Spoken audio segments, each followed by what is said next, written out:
Right now, you are missing almost everything happening around you. Not because you're distracted, because your eyes and ears were never built to catch it. There's a version of this exact room, this exact street, this exact moment, playing out in colors you'll never see and sounds you'll never hear. And the strange part is, your brain is fine with that. It has no idea what it's missing. But what if it didn't have to miss anything at all? Picture waking up tomorrow and your eyes work differently. Not blurry, not sharp, like a camera. Something else entirely. You glance at a wall and see straight through the plaster to the wooden studs behind it. The wiring, the pipes, all of it laid out like a blueprint. You look at a person across the room, and somehow you know their pulse is elevated before they say a word. You hear a conversation happening 2 streets away as clearly as if it were whispered directly into your ear. This isn't science fiction anymore. This is what would actually happen if human senses operated at the edge of physical possibility. And once you understand how close your body already is to some of this, the rest gets a lot stranger. Start with the eyes, because that's where the biggest myth lives. Seeing through solid objects with your bare eyes isn't really about vision at all. It's about light. Your eyes detect light that bounces off surfaces and travels back to your retina. Wood, brick, and drywall don't let visible light pass through them, which is exactly why you can't see through walls now, no matter how hard you concentrate. For true see-through vision to work, your eyes would need to detect a completely different part of the electromagnetic spectrum, one that actually penetrates solid matter. That means X-rays, or something like them. So let's say for one impossible moment, your eyes could detect X-rays the way they currently detect visible light. Here's the first problem. X-rays don't bounce off surfaces and back into a lens the way visible light does. They pass straight through soft tissue and only really interact with denser material, like bone or metal. Which means even with X-ray vision, you wouldn't see a richly detailed image of someone's living room. You'd see shadows. Dense, blurry silhouettes of anything solid enough to block the rays, with everything else rendered as a flat, foggy nothing. And there's a second problem, a much bigger one. X-rays are ionizing radiation. They don't just bounce around harmlessly. They tear through molecules, including the molecules inside your own eyes, on the way to forming whatever image you'd be seeing. Real X-ray vision wouldn't just show you the world differently, it would be slowly cooking the very organ doing the looking. So why does this myth feel so believable? Because your eyes are already doing something genuinely incredible, just within a narrower range than fiction imagines. The visible spectrum your eyes can detect spans roughly 380 to 700 nanometers, a tiny sliver of all the electromagnetic radiation constantly passing through this room right now. Push slightly past that range under perfect lab conditions, and some people can catch a hint of ultraviolet or near-infrared light, edges most of us never notice, because our lenses filter it out before it even reaches the retina. Now think about resolution instead of range. Researchers estimate the human eye, across its full field of view, could theoretically resolve something in the neighborhood of 576 megapixels of detail. For comparison, most smartphone cameras shoot somewhere between 12 and 50 megapixels. Your eyes are working with a number that dwarfs that, in theory. But here's the twist almost nobody expects. You don't actually experience anywhere close to that resolution in any single glance. Sharp detail is crammed into a tiny patch near the center of your vision, called the fovea, an area so small it covers only about 2 degrees of your visual field. Everything outside that narrow cone, which is most of what you're looking at right this second, is rendered in steadily decreasing clarity the further it drifts from dead center. Your brain hides this from you constantly. Your eyes dart around in tiny, rapid movements called saccades, several times per second, stitching together dozens of sharp little glimpses into something that feels like one smooth, high-resolution image.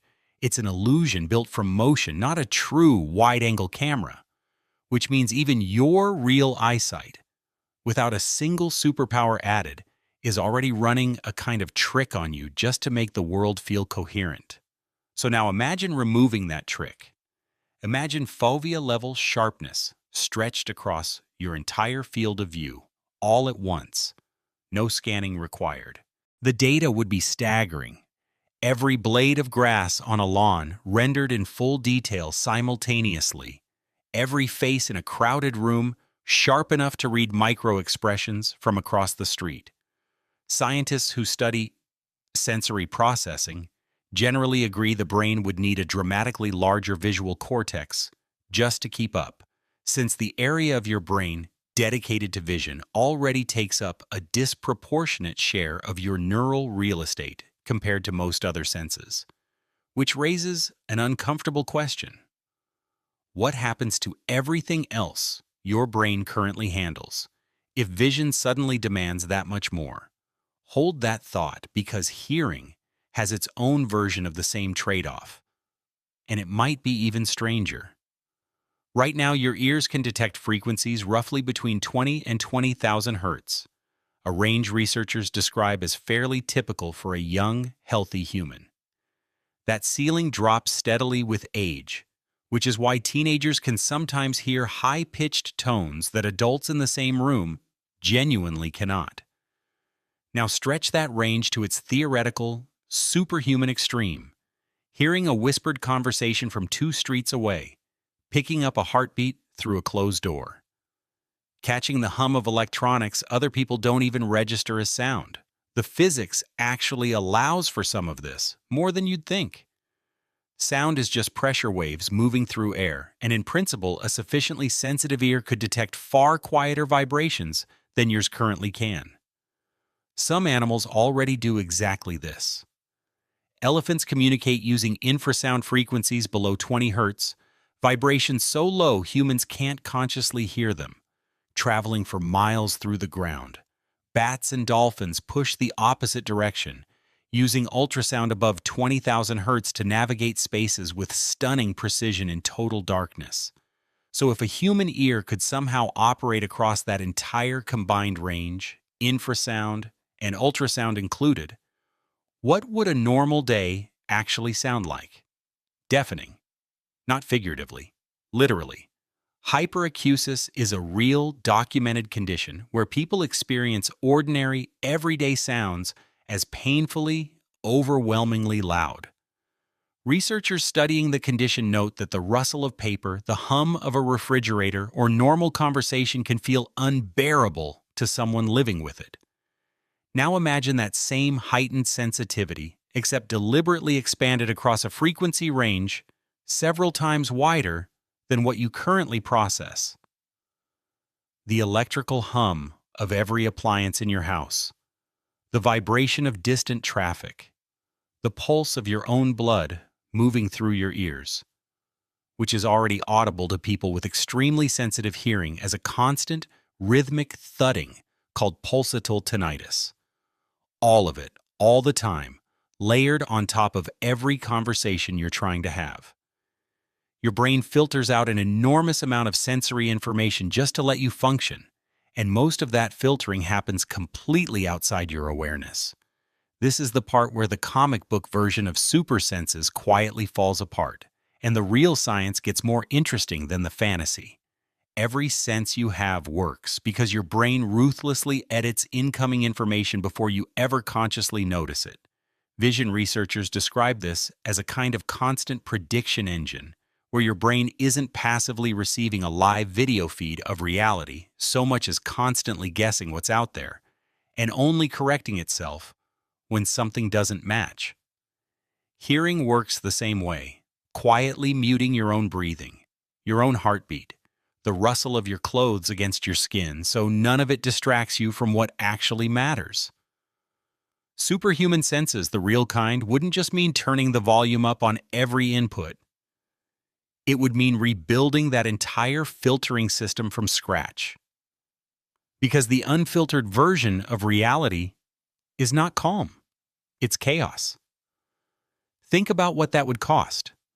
Neuroscientists studying sensory processing consistently find that more raw input demands more processing power, more energy, more dedicated brain tissue, just to make sense of it all. Your brain already burns roughly 20% of your body's total energy while making up only about 2% of your body weight. And a huge portion of that goes towards sensory processing you're not even aware is happening.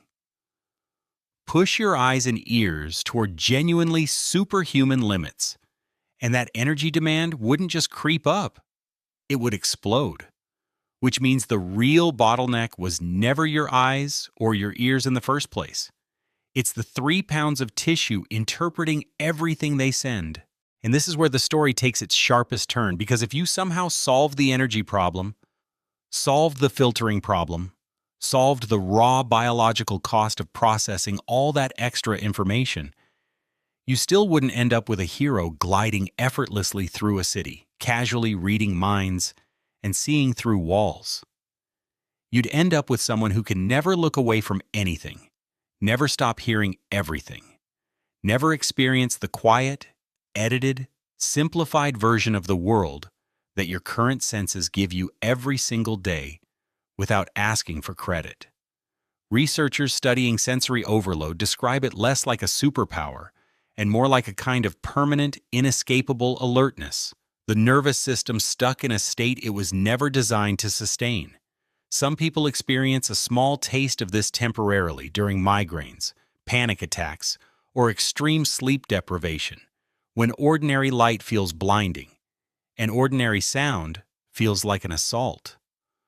Multiply that by every waking moment of your life, and the fantasy stops looking like a power and starts looking like a sentence.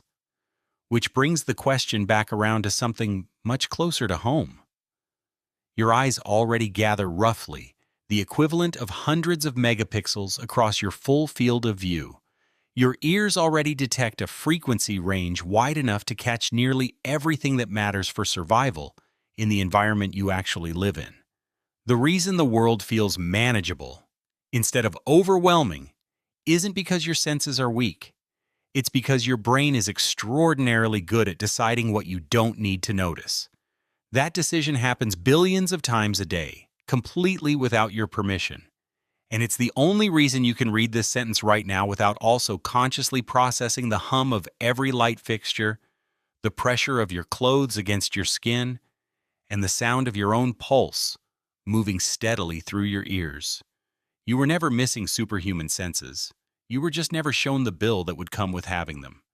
And maybe that's worth sitting with the next time you wish you could see further, or hear more clearly, or notice everything at once. Somewhere behind your eyes right now, something is already making sure you don't.